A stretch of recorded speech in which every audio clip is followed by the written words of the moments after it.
समय और मौसम। प्रेमियों,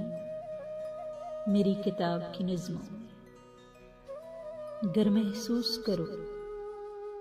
ये मौसम तुम पर बीत चुका है, तो हर नज़्म तले तारीख, समय और नामे मोहब्बत लिख देना कि जब तुम्हारी ज़ीस्त के हरे चनार पे बिसरी यादों का आखिरी पत्ता सूखेगा, वक्त का धारा उल्टे कदमों दौड़ेगा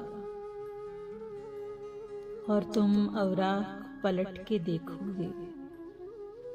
और जानोगे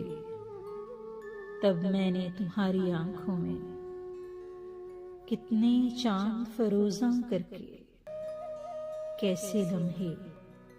क्या क्या सपने जिंदा करके